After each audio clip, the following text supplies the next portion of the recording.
Sejam bem-vindos a mais um episódio do Pod Viagem, o melhor podcast de viagens do Brasil. Se inscreva no canal, deixe seu like, compartilhe com seus amigos nos grupos de WhatsApp. Hoje nós vamos entrevistar mais uma vez um dos nossos hosts, Eriksen, só que nós vamos falar um assunto que não foi conversado ainda, nós não debatemos em nenhum episódio anteriormente, que é sobre um país um tanto quanto, posso dizer assim, que é inusitado para a gente visitar, que é a Bielorrússia, também conhecido como Belarus internacionalmente. O nosso host, Eriksen, ele passou um período por lá e por ser um país um tanto quanto não tão conhecido, né, pelos turistas, quando nós comentamos a respeito de viagens, para quais países nós vamos viajar, por exemplo, para a Europa, não é comum a gente ouvir uma pessoa que vai para a Bielorrússia, né? Por isso que nós vamos desmistificar tudo sobre esse país.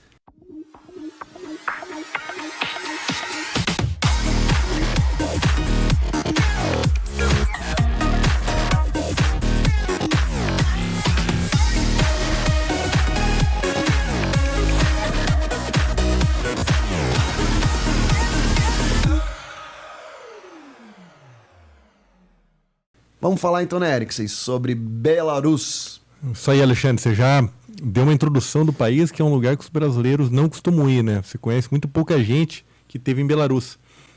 Eu começo dizendo que eu tive 2 vezes em Belarus, uma foi em 2018 e a outra foi em 2024.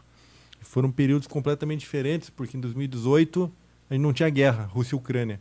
E agora em 2024 você tem guerra Rússia e Ucrânia, e isso afetou diretamente Belarus.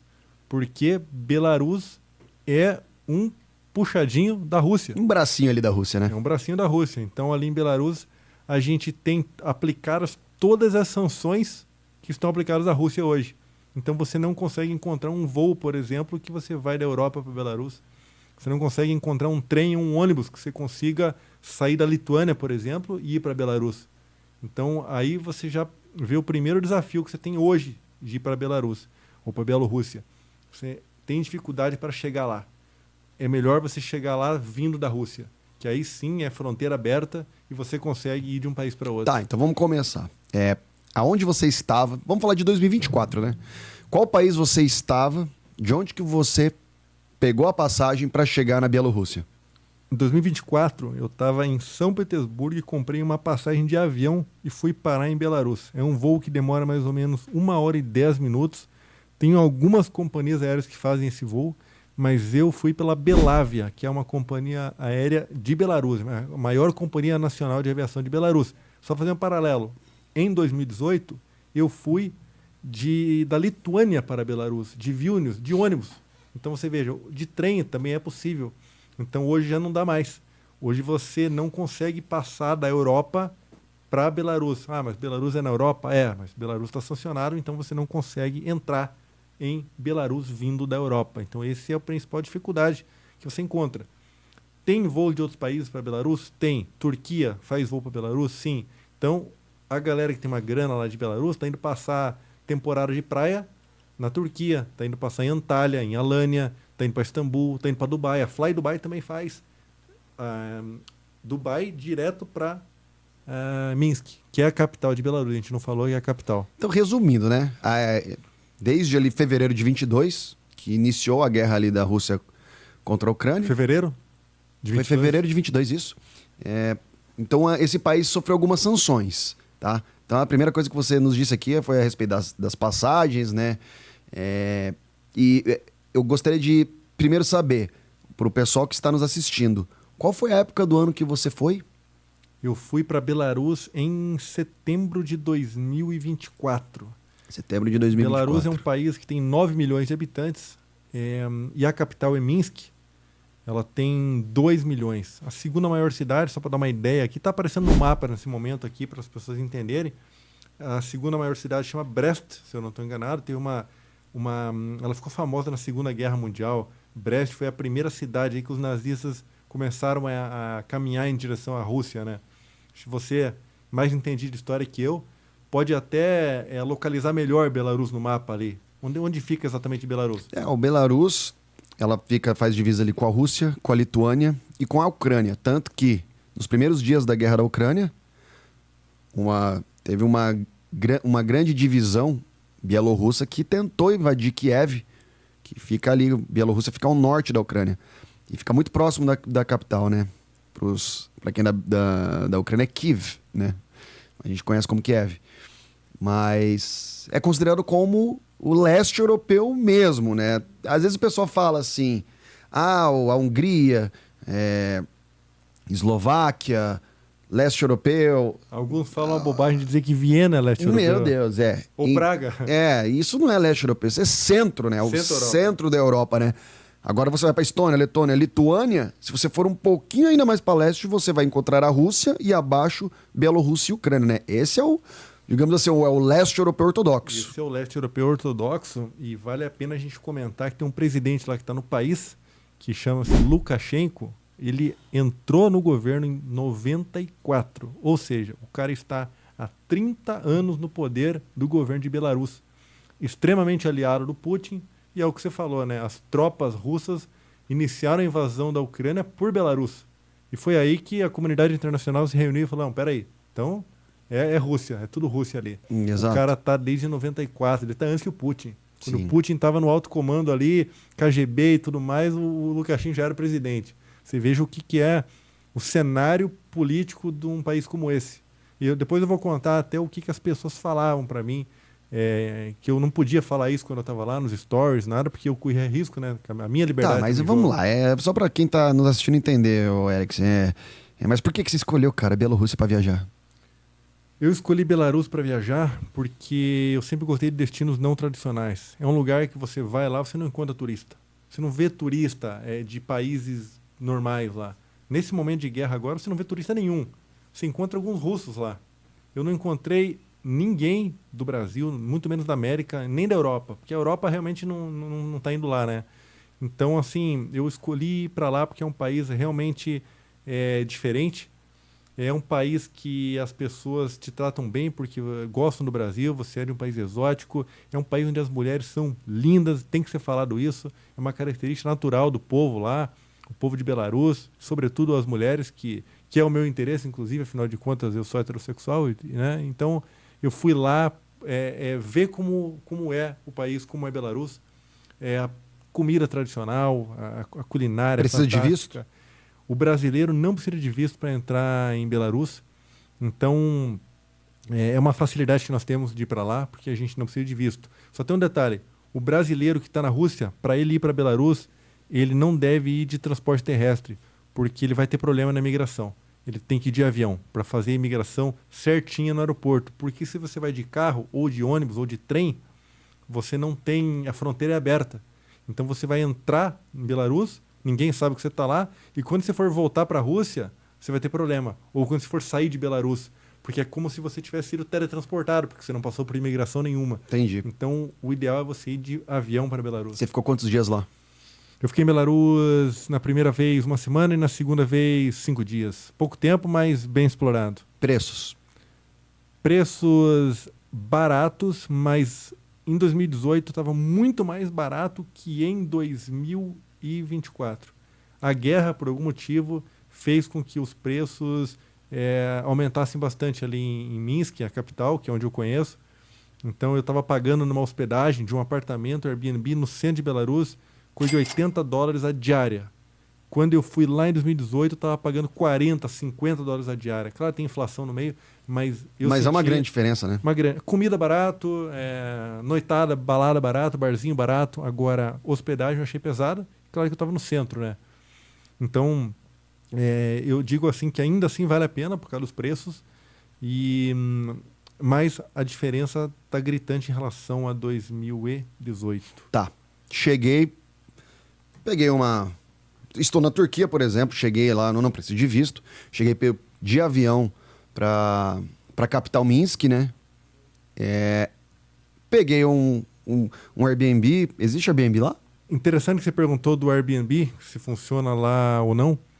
Mas a Rússia, por estar sancionada, Booking, Airbnb, diversos aplicativos que não funcionam, lá no Tinder, por exemplo, a Rússia ela criou aplicativos idênticos, só que em russo. Então, quando você entra no aplicativo russo, Se eu não me engano, o Ostravok é como se fosse o Booking. Igual, você está navegando assim, você sente que é o mesmo aplicativo. Os mesmos filtros, comentários e tal. E o Airbnb também tem algo bem similar. Então, não era o Airbnb, mas eu estou dizendo Airbnb aqui só para ficar mais entendido. Se eu falar o nome em russo, ninguém vai entender, que é o Sutot, não lembro Sim. agora qual é. Beleza, eu tenho um aplicativo, peguei um apartamento, Pegou? estou em Minsk. O que conhecer em Minsk, cara? Que tipo Vou- assim, se eu vou pra Roma, eu quero ir pro Coliseu. Vou responder... Se eu quero ir pra Londres, eu vou ver o Big Ben, eu vou lá na Oxford Street, vou pra Tower Bridge. Se eu for pra Paris, eu vou lá ver a Torre Eiffel. Se eu vou pra Noruega no inverno, vou à Aurora Boreal. Aí a gente pergunta, beleza, e Minsk? O Vamos lá. que eu vou fazer em Minsk? Antes de eu te enumerar o que você vai fazer em Minsk, eu preciso deixar claro que o nosso cartão de crédito não funciona em Belarus. Para reservar Airbnb ou para reservar hotel, qualquer aplicativo, você tem que ter um cartão que é o MIR. MIR é o sistema, como se fosse o Visa da Rússia e de Belarus, que passa os cartões, ou no dinheiro vivo. Então você não consegue pagar com o teu Mastercard ou Visa do Brasil. Sobre o que visitar em Minsk. Eu tenho até uma listinha aqui para não esquecer de nada do que você precisa visitar lá em Minsk. Você que está indo para lá, você que está gostando desse episódio. Museu da Segunda Guerra, Museu da KGB, Museu Nacional. Só de museu aqui já tem 3, muito bom. Muito bons. Tem uma Biblioteca Nacional, que vai aparecer no vídeo agora aqui, ela tem um formato de um pentágono, uma arquitetura maravilhosa, é um dos pontos que eles se orgulham no país. É a Biblioteca Nacional de Belarus, fica em Minsk também. O que mais você precisa visitar lá em Belarus? Existe uma rua lá que chama Zubitskaya. Essa rua Zubitskaya é uma das ruas mais famosas da cidade. Ela fica ali no centro histórico, tem cheio de bares, cheio de restaurantes, que você encontra ali, a população vai passear lá no sábado à tarde, no domingo à tarde, e fica na parte de baixo do centro histórico. O centro histórico é onde tem uma igreja maravilhosa, tem vários pontos históricos, assim, uma arquitetura muito linda, que aos finais de semana você vê as famílias passeando ali. Então fica tudo no centrinho. É uma cidade, a gente chama de walkable. As pessoas você caminha de carro, você consegue caminhar pelo centro. Cara, o ciclo é tudo cirílico, né? Não é o nosso alfabeto. Você se virou com o inglês lá de boa? As pessoas não falam inglês lá, definitivamente. É o alfabeto cirílico, né? De novo a gente bate no alfabeto cirílico, que é o alfabeto que rege aquela região do mundo, influência aí da União Soviética, que acabou em 91. E a partir de 91, vários países tomaram o seu caminho. Mas Belarus não tomou o seu próprio caminho e ficou ainda aliado à Rússia por vários motivos. Eu ainda posso enumerar para você alguns lugares para visitar lá, que eu acabei esquecendo, porque eu visitei bastante coisa. Praça da Vitória, eles chamam de Pobeda Square. A rua Oktubraskaya, famosa também lá. Oktubraskaya. Oktubraskaya, exatamente esse é o nome da rua. Oktubraskaya. Avenida da Independência, Parque Gorky, tem um balé Bolshoi lá, igual tem na Rússia também, precisa ser visitado. E tem metrô em Belarus, então eu fui andar de metrô lá. Top metrô? Vai sair um vlog no Pod Viagem, que ainda não saiu, sobre o metrô de Belarus. É um metrô que não é top, se não me engano tem 2 linhas. No vlog eu explico bem como é que é o metrô, Atende mas bem a cidade? cumpre a finalidade. Entendi. Eu acho que tem mais de 2 linhas, 4 linhas talvez. Coisa que a gente no Brasil a gente sente falta, né? Não tem um metrô satisfatório. Importante falar da vida noturna também. Você nem gosta de vida noturna, cara? Você não fica em casa normalmente quando você vai para os outros países à noite? Gosto pouco de vida noturna, mas lá eu aproveitei o final de semana e eu vou deixar 3 lugares aqui. Esse vídeo está sendo gravado em finalzinho de 2024, né? A gente está gravando esse vídeo aqui. E eu vou colocar 3 lugares assim que vale a pena você visitar se você for em Belarus num futuro próximo. 3 clubes. Em Minsk. Em Minsk, na capital. Isso. Primeiro clube que você precisa visitar, barzinho para você começar a noite, 10 horas, fazer um aquecimento, no Maslow. Fica no centrinho histórico, não tem erro, fica bem no meio do centro histórico. Balada pós-Maslow, Madman. É uma balada elitizada, onde você vai encontrar quem tem grana ali da cidade, alto nível, foi bom, gostei do que eu vi. E ainda dou uma outra opção para quem quer pegar mais um público mais jovem, aquela coisa mais universitária, que é o Mama Stifler. Então, 3 opções aí, Maslow, Madman e Mama Stifler. Vida noturna em Minsk, capital de Belarus. Isso final de semana. Isso sexta-noite, sábado à noite. Quinta, quarta, domingo à noite, a cidade é morta, é uma cidade pequena, tem 2 milhões de habitantes. Pô, o Bielorrússia são 8 milhões, 9 milhões? 9 milhões, a capital tem 2. Entendi. Então, até Curitiba, Goiânia, que são cidades parecidas, quarta-feira, domingo à noite... A cidade dá uma barzinho, morrida, né? Restaurante, é natural, né? Não é uma Barcelona, né? Então, isso é bem natural, assim, que não tem como manter a vida noturna agitada, né? Tá, você chegou assim lá com dinheiro vivo? Eu cheguei com dinheiro vivo lá, troquei, não é a mesma moeda de Belarus, perdão, não é a mesma moeda da Rússia. Belarus tem uma moeda que é uma moeda típica deles, eu não lembro agora a moeda nacional. Na Rússia é o rublo, em Belarus é o rublo de Belarus, se eu não me engano, e é totalmente diferente. Enquanto lá na Rússia tu paga 600, 700 num copo de bebida, lá em Belarus você paga 6 ou 7. É completamente diferente a forma de conversão, né? Tá, teve alguma coisa assim que te surpreendeu quando você... Tipo assim, pô, você vai pra um país diferente, sempre tem alguma coisa que chama atenção. Teve alguma coisa que te surpreendeu quando você quando você ficou em Minsk lá? Uma noção diferente, algo completamente diferente de outros países? O que surpreende em Minsk é a arquitetura soviética dos prédios e edifícios. Soviética ou do Império Russo? Eu penso que soviética, assim, aquela arquitetura soviética do que a gente entende do que eu entendo, pelo menos, com relação aos padrões construtivos, a forma com que a forma como as pessoas vivem até, sabe? Que, lembrando que a gente tem lá, é um país pobre, não é um país rico, óbvio, né? É um país da ex-União Soviética pobre. Então a gente vê que as pessoas de lá saíram um pouco do país, aquelas que têm um padrão de vida um pouquinho mais alto, vão passar o verão na Turquia, nas praias da Turquia. Como é um local de mulheres muito bonitas, se encontra meninas que estão trabalhando na China. Como era férias quando eu estava lá, férias escolares, verão, né? Então muitas meninas da China estavam passando férias em Belarus, mas elas são modelos na China. Ou na Turquia também, muitos modelos de Belarus, que as empresas chinesas vão lá em Belarus buscar, né? Entendi. Fica interessante esse... Diferente, né? Vai pra Ásia, né? Não vai pro Ocidente, né? Vai pra Ásia, não vai pro Ocidente. Mas o que me chamou a atenção mesmo lá, eu vou te dizer que foi o seguinte. Eu perguntava às pessoas o que elas achavam do governo, do Lukashenko em si. Assim como a gente é questionado aqui, o que você acha do Lula, o que você acha do Bolsonaro, cada um tem uma opinião. Só que lá, a resposta era outra. Por umas 4 vezes as pessoas me falaram assim, eu prefiro não falar sobre esse assunto, porque aqui dá problema falar aqui no país sobre política, né? Teve uma pessoa que eu criei mais intimidade, uma menina lá num café, e ela falou assim, ó, eu não falar de política dentro do meu país é problema. Se a gente estivesse em outro país, eu falaria. Eu falei, por quê? Ela falou, não, porque aqui você vai preso.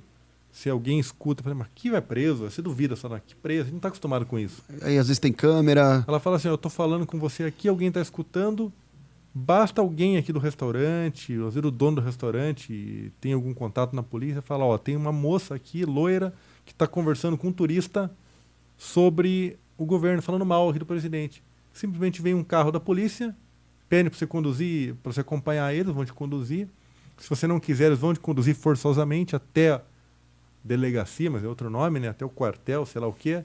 Vão te interrogar e você vai estar em problema. Se tiver uma mínima prova contra você, sem direito à defesa, contraditório nenhum, você fica 2 anos preso, 3, 1 ano, meio ano, 1 mês, a depender do que você cometeu. Eu falei assim, tá aí, carregar uma faixa na rua. Eu odeio o Lukashenko. O que acontece? Ela falou, 6 anos na cadeia. Tranquilo. Sob condições horríveis. Eu falei, e postar no Instagram? Eu odeio o presidente. Ninguém faz isso, ela falou. Loucura. Ninguém arrisca fazer isso. Isso é louco. Então, isso é a situação atual que as pessoas vivem lá. Lógico que eu não falei isso nos stories quando eu estava lá, porque eu estava em risco, né, se eu falasse isso lá, né? Mas aí nós vemos a diferença do que é uma liberdade de expressão realmente, né? E democracia também, né? Democracia. Realmente é um país diferente do nosso, mas aí volta, né, as pessoas a perguntar, mas mesmo assim vale a pena ir para lá? Pô, eu fui para lá, não tive problema nenhum. Claro que eu não tomei lado político também, né? Vivi uma vida normal de turista e recomendo demais quem não conhece Belarus a ir para lá e conhecer um país diferente, para você sair do normal, sair do básico da Europa. É massa, né, cara? Você mesmo foi pra Lituânia. Sim. É uma outra realidade. É outra vibe. Do que você ir pra, sei lá, pra República Tcheca, Praga, cheio de turista lá. Sim, não, é totalmente diferente. E a gente sempre pergunta isso daí, né, velho? Sensação de segurança. Absoluta, 100%. Eu 100%. andava na rua de madrugada, 3 da manhã, mexendo no telefone. Se eu deitasse no banco da praça e dormisse ali, ia acordar no outro dia. Então você vê que às vezes tem um revés por um lado, mas tem outras coisas, né?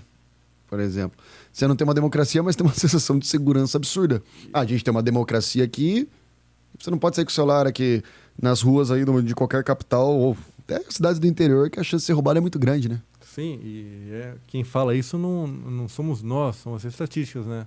Então a chance de você ser furtado num país como Belarus é quase zero, eu acho. E aqui os furtos acontecem a todo tempo, né?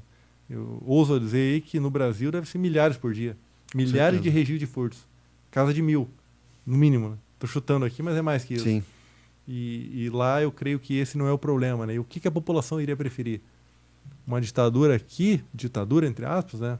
Que as pessoas vivem normalmente, e segurança, ou a anarquia que nós temos aqui talvez, a democracia, como alguns dizem, e insegurança. É complicado. É o choque de realidade, né, quando a gente sai do Brasil. Por isso que eu falo que toda vez que a gente viaja, né, você vai pros países clichês, você já meio que espera o que você vai encontrar por conta que você vê na TV, vê as pessoas. Aí quando você começa a explorar países que não são comuns, a tua cabeça começa a abrir demais, né? Não adianta. Você sempre vai comparar a realidade do outro país com o teu país, né? Então, eu não conheço mais de 100 países igual a você, conheço pouco mais de 30, mas na minha cabeça já é muito claro, assim, às vezes, como que, por exemplo, uma segurança seria importante pra gente ter no nosso país, né? Sem dúvida. Em detrimento. Aí a gente já tá finalizando aqui o episódio, a gente fez um apanhado bem rápido, Eriksen, mas dá o incentivo, ou por que quem está nos assistindo deveria, então, conhecer a Bielorrússia e Minsk? Primeiro, porque é um país barato. Segundo, porque é uma realidade totalmente diferente que nós já estamos acostumados a viajar. E terceiro, porque você vai entender um pouco melhor o que foi a União Soviética, que é muito presente ainda no nossa realidade, na nossa vida, porque acabou em 91, logo aí. E isso daqui a algum tempo vai ser um passado longínquo. Então, recomendo demais. Se você é solteiro, vá para lá que você vai encontrar as mulheres mais lindas que eu já vi no mundo. Muito bom. Esquecemos alguma coisa de comentar aqui? Eu acho que não, né? Acho que abordamos aí o país de forma rápida, uma pincelada geral aí. Geopolítica, cultura, pontos turísticos, vida noturna. Ficou top. Tudo mais. Excelente. Pretende voltar para lá? Pretendo voltar ano que vem, com certeza. Top. Terceira vez em Belarus. Terceira. Também é barateza, né? Nem gosta, né?